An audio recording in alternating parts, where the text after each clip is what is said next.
The second feature we want to talk about is the new dynamic content library, which, much like the expanded Canva integration, is, the next step, the next evolution of dynamic content, which we rolled out earlier this year. So why don't you just kind of give us the roadmap of how we got to where we are now and what's new? For a long time, we experienced this ourselves. And this is one of the reasons why it's important when you're developing software to actually be using the software that you develop. So for this show, if we wanted to add an announcement, it was really easy to just add it into the episode. The downside was, well, we only got that in the most recent episode. So for example, we're going to Podcast Movement in a few days after we record this. A week from now, we'll be at Podcast Movement. And we put a piece of dynamic content in the front of all of our episodes. We'll talk about it in this particular episode. But if someone listens to an episode that's maybe an interview or is from a month ago, they wouldn't get that timely update.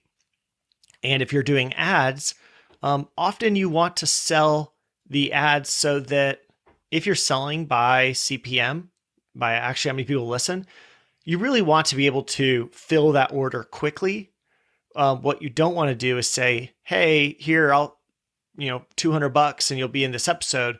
And then all of a sudden that episode blows up, but the ad is baked in to the audio file. And now all of a sudden you can't get any more money for that episode doing really well.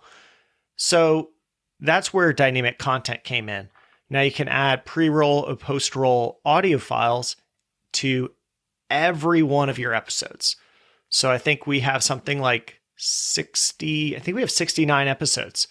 And I was able to just apply the dynamic content. You were able to, Travis, actually.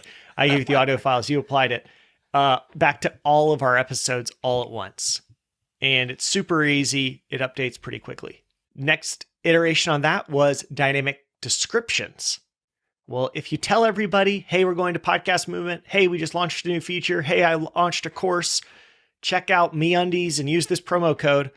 Any of those, you want to be able to give people a link to click on it to go actually check out the thing you're talking about. Well, if you add it to 69 episodes, well, now what do? You have to go to every one of your descriptions and add that link. Well, dynamic descriptions allowed you to say, every time you have this audio start the episode or end the episode, drop this promo code, this little sentence into my description so that people can listen to it. All right. So that was step 2. That was part two. Part two of the dynamic content journey. Yeah. We'll see how long this journey continues. And step 3, I think this one probably, we've been hearing this and thinking about it, but one person who really drove home the need for this was Carrie Ann Reed Brown, one of our friends and Buzzsprout creators. She was like, oh, I love the dynamic content feature. What I do is I go check all of my episodes. I track the stats for every one. Then I upload the content. And then I go back 3 days later and I see where they're all at. And so then I figure out how many times that piece of content's been played. And she was tracking this in like a spreadsheet. That is a ton of work. And if you're trying to make sure you only, the episode's a ad reads in there for 5,000 plays or something, you're checking back every few days so that you can take it out at the right time and put in the next one. So we knew we needed a way to track how many times an episode's been played. And then the other piece is if you're swapping things in and out, the way we'd done in the past, you kind of had to upload every time. You upload the new audio file that you're stitching to the front or the end. So now every audio file you ever use as some little snippet of dynamic content, we will save it. It's going to stay in your Buzzsprout account and we will just keep a running tally of how many times that's been played.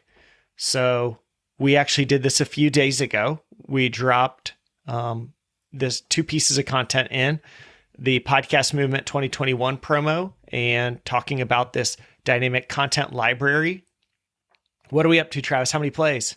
413 plays in like 25 hours or so. Nice. That's pretty good. I feel great about that. Yeah, I feel great about that too. I mean, it's not like a new episode dropped during that time either. No, this is just our existing back catalog. So we applied it to 66 of the episodes. So not including like the trailers and that kind of stuff. And so right now we have a 1 minute, 20-second audio file telling people about Podcast Movement coming up next week after next. 1 week from today. Yeah. And then a post roll talking about the dynamic content library, what we're looking at right now. And so here under your episodes, you just go to dynamic content in your tab, you scroll down, and you can still add and remove episodes that you want dynamic content applied to. That's still the same. And now you have your whole library. So we can upload as many audio files as we want. You can apply them to your episodes, take them off of your episodes as you want to, and then it will track how many times that particular piece of content has been played. So let's say that we wanted to take these down and swap positions and put dynamic content library as the pre-roll and choose something else to talk about in the post-roll. Then this PM 2021 would stop at 413.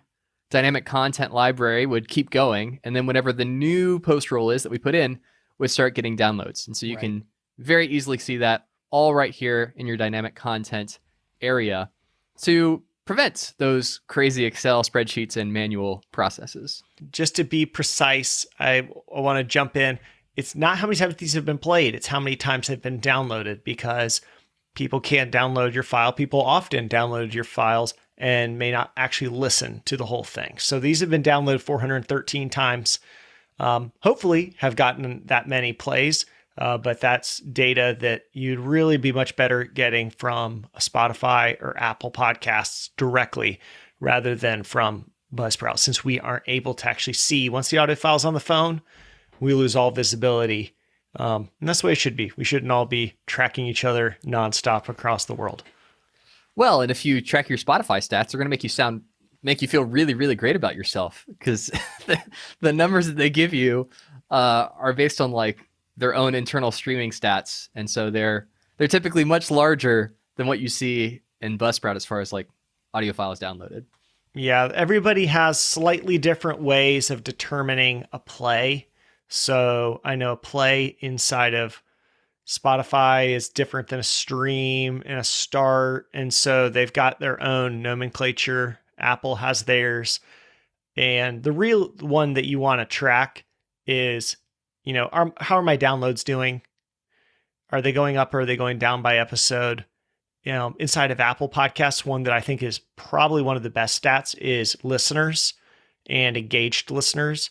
How many individual people actually listen to this episode? Plays is, how many times they actually hit the play button. So you get 2 plays from the same person. But that listener number is really valuable. It's only a small subsegment of your podcast play, since you probably are getting a lot of plays outside of Apple. But that one, your overall download numbers, those are ones that you should see trending up. And that's really what you want to see over time, is those trending up. And hopefully your numbers continue to grow as you become a better podcaster.